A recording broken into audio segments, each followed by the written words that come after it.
Olá, Deus te abençoe. Estamos de volta, né? Agora a segunda parte do estudo falando acerca da morte. Eu falei para vocês no início, no primeiro vídeo, que o motivo de ter escrito a respeito deste assunto foi quando em 2006 minha mãe, já cansadinha, né? Ela tinha problemas de respiração, ela fazia fisioterapia respiratória e ela tinha muito medo de morrer. E eu decidi escrevi este texto após a partida dela, né? Acrescentei mais alguma coisa, mediante outras perdas que eu tive, que foi minha sogra, meu irmão, meu pai, né? E desde então, Deus tem me ajudado assim, a ajudar outras pessoas, né? Como o próprio Senhor Jesus disse, o que de graça receber, de graça dai. Eu tenho ajudado outras pessoas com esse estudo, né? Familiares, pessoas que estão com seus entes queridos enfermos, já idosos, né? Então por isso que eu decidi colocar em público, né? De repente você está precisando de ler, falar algo a respeito para alguém que você ama, sei lá, seu vizinho, seu colega de trabalho, eu não sei, tá? Que Deus nos abençoe. Eu encerrei o primeiro vídeo falando sobre a morte encefálica. Este assunto eu conversei com o meu filho, que é fisioterapeuta, e ele me falou, né, algo a respeito, e foi a causa da morte do meu querido pai, certo? Em setembro de 2010. Então vamos continuar sem perda de tempo. Câncer. Eu escrevi aqui acerca do câncer uma vez que minha sogra e meu irmão faleceram de câncer, né? Eu também trabalhei na Secretaria da Saúde e na área do planejamento e orçamento, então a gente tinha contatos com vários técnicos, né, da área de saúde, e já uma vez a gente fazia o PPA, né, e tal, Então, acerca do câncer, né, existia uma ação que o Estado da Saúde desenvolvia, né, a detecção de cânceres prevalentes, né? Pois bem, certo? Câncer. Sabemos que existem inúmeros tipos de cânceres. Se o mesmo for detectado no início, é possível a cura. Quando um câncer é descoberto tardiamente, é praticamente impossível haver a cura. Recentemente, na minha sogra, foi descoberto câncer na vesícula. O médico deu apenas 3 meses de vida e foi o que aconteceu devido ao avanço da doença. Anualmente, ela fazia os check-ups, tomava apenas cálcio para osteoporose e medicamento para hipertensão, né? 4 meses antes de ser descoberto, ela sentiu uma forte dor no estômago. Inicialmente, foi levada a cardiologista, né? Fez ecocardiograma, eletrocardiograma e exames de laboratório. Os resultados cardiológicos deram todos bons. Depois ela foi encaminhada ao gastroenterologista, uma vez que aquela dor ela apenas diminuiu, mas não parou. Foi solicitada uma ultrassonografia e o resultado já deu para saber que era o câncer, mas o médico pediu uma tomografia computadorizada apenas para confirmar. Ela era uma pessoa inteligente, consciente, boa memória, disposição, fazia questão de comer alimentação saudável, fazia caminhadas diariamente comigo pela manhã, íamos à praia à noite e na igreja ela fazia parte de um grupo de louvor. Ela amava louvar ao Senhor. Acompanhei de perto todo o sofrimento dela. Ela morou comigo depois que ficou viúva durante 9 anos. Toda a família sofreu muito com a partida dela. Ela era uma serva do Senhor, dedicada, muito educada, minha amiga, minha companheira, me tinha como filha, me ajudava na cozinha, certo? Enquanto eu preparava as lições para ensinar as crianças. Minha mãe chegou ao ponto de agradecê-la pelo que ela fazia por mim. É comum usarmos meios disponíveis, né? Para a gente tentar manter viva uma pessoa que está morrendo, com certeza, né? Às vezes, até nos sentimos culpados, né? Por não conseguir o êxito, né? Assim, a gente faz de tudo e não consegue o êxito, mas É bom, sabe, a gente procurar ficar perto da pessoa que está morrendo, que nós amamos, e dar-lhe o apoio e conforto, certo? Amor e atenção são muito importantes. Ficar em casa ou até mesmo no hospital, dando-lhe conforto junto com toda a família.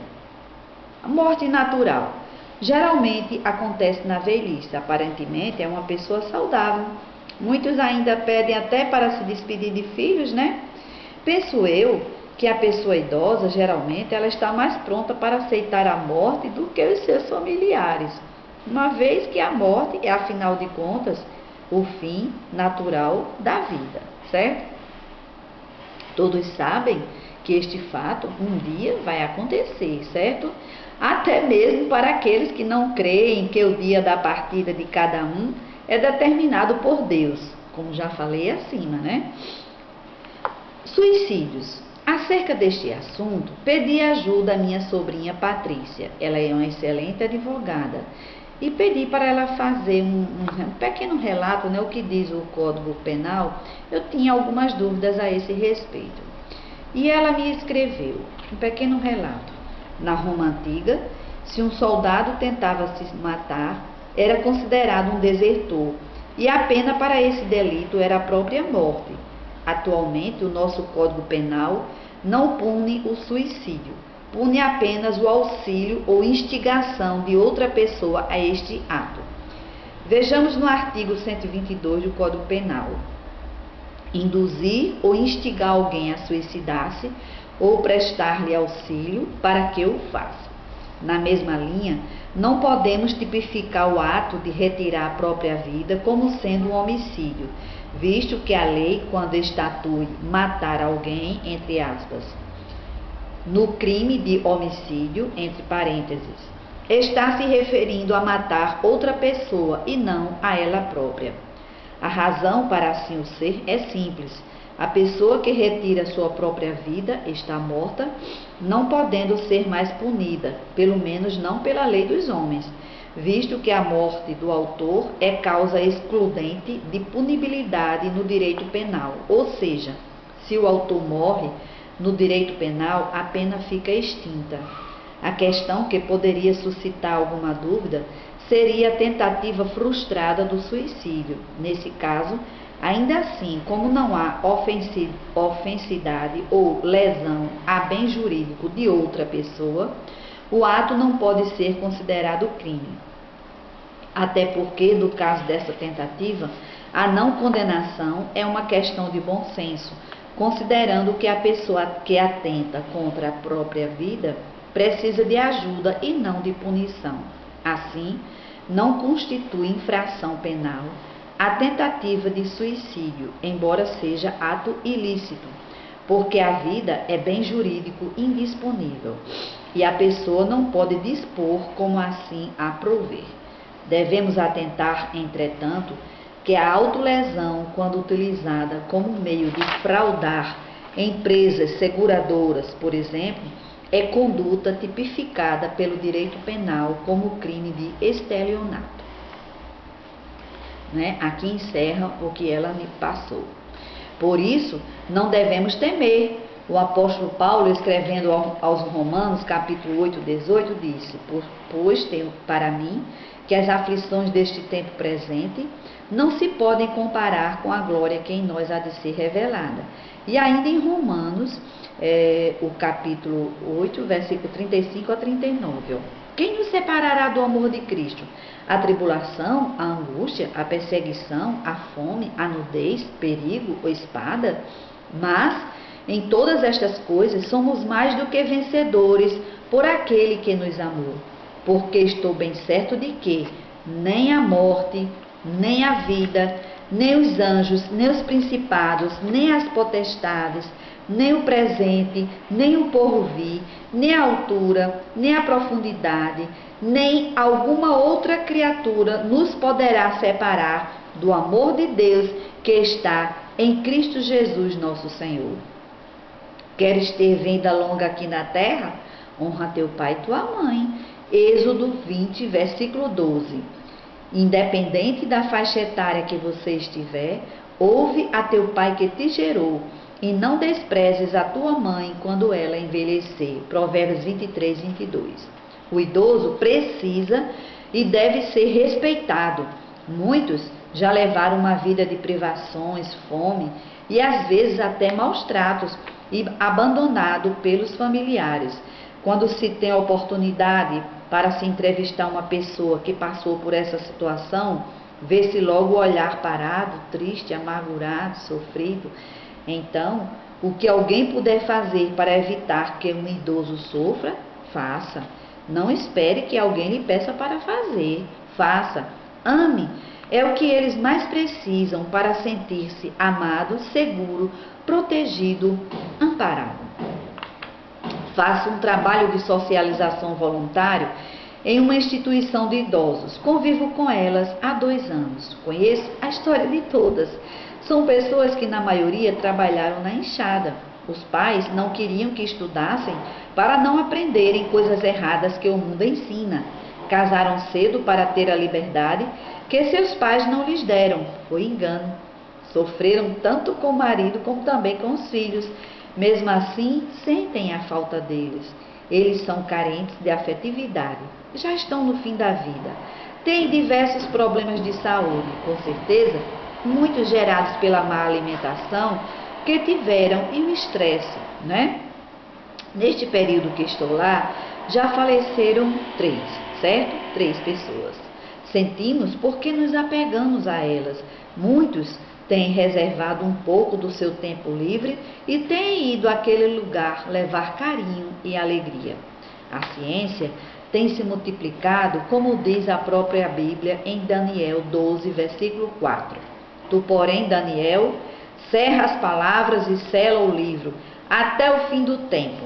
Muitos correrão de uma parte para outra, e a ciência se multiplicará. Citarei apenas um exemplo para não se estender muito, porque a ciência tem evoluído bastante, né? Foi uma cirurgia de vesícula que eu fiz. Antigamente fazia-se um corte enorme, né? Hoje ela é feita em videolaparoscopia, apenas 3 furos, e está liberado para fazer as atividades normais após 20 dias. Comigo foi assim, graças a Deus, né? Tanto homens como mulheres têm feito cirurgias plásticas para renovar a aparência. Milhares têm feito, mas por dentro continuam envelhecendo. Estamos vivendo a época em que todos buscam ter saúde para ver se vivem mais anos e com mais disposição. Alimentação saudável, academias, esportes, passeios, é válido sim. Aqueles que têm condições são para se cuidar mesmo. Infelizmente, todos não têm essa condição, essa oportunidade. A desigualdade social e financeira é muito grande. Por isso que os órgãos públicos, eles precisam estar investindo cada vez mais, né? Para que as pessoas, elas possam ter vida saudável, né? Concluindo, volto a dizer, a morte é o ato de morrer, o fim da vida aqui na terra. E então terás vida eterna com Deus, ou vida eterna separado de Deus. A escolha é tua. Em Eclesiastes 7, versículo 2, diz assim: é melhor ir a um velório do que a um banquete. Ali se vê o fim de todos os homens, e quem está vivo faz aplicações ao seu coração. E é verdade, é um momento em que todos param e fazem reflexões acerca da sua própria vida. Muitos que estão levando uma vida sem temer a Deus, ao ver e ouvir tudo o que se passa em um velório, têm se arrependido e mudado de atitudes. Segundo Coríntios 5,17 está escrito: aquele que está em Cristo, nova criatura é, as coisas velhas já passaram e eis que tudo se fez novo. Disse Jesus Cristo, Mateus 11, versículo 25 e 26: eu sou a ressurreição e a vida. Quem crê em mim, ainda que morra, viverá, e todo aquele que vive e crê em mim, jamais morrerá. Crês isto? João 6,37 diz: todo o que o Pai me dá, virá a mim, e o que vem a mim, de maneira o lançarei fora. E ainda em João 10, versículo 27 e 28 diz: as minhas ovelhas, foi o Senhor Jesus Cristo que falou, as minhas ovelhas ouvem a minha voz, eu as conheço e elas me seguem. Eu lhes dou a vida eterna e jamais perecerão, e ninguém as arrebatará da minha mão, da mão do Senhor Jesus. Deus te abençoe. Muito obrigada pela tua atenção, certo? De ter perdido. Perdido não, você ganhou me ouvindo, tá? Porque você aprendeu aqui a palavra do Senhor que está escrito acerca da morte. Pois é, nós um dia haveremos de passar por esse momento, né? A igreja do Senhor está esperando, como eu já falei lá atrás, eu volto a repetir, o arrebatamento. E acontecendo nesse momento, agora, os mortos, os que morreram em Cristo, ressuscitarão primeiro, e nós que estivermos vivos, a gente não vai ser nem passar pela morte. Nós iremos juntos com os que já ressuscitaram em Cristo, né, os que morreram em Cristo, iremos juntos ao encontro do Senhor nos ares, certo? É uma promessa do Senhor. E eu creio que eu vou voar. Não vou precisar de asa, não. Deus te abençoe, tá? Em nome de Jesus. Amém.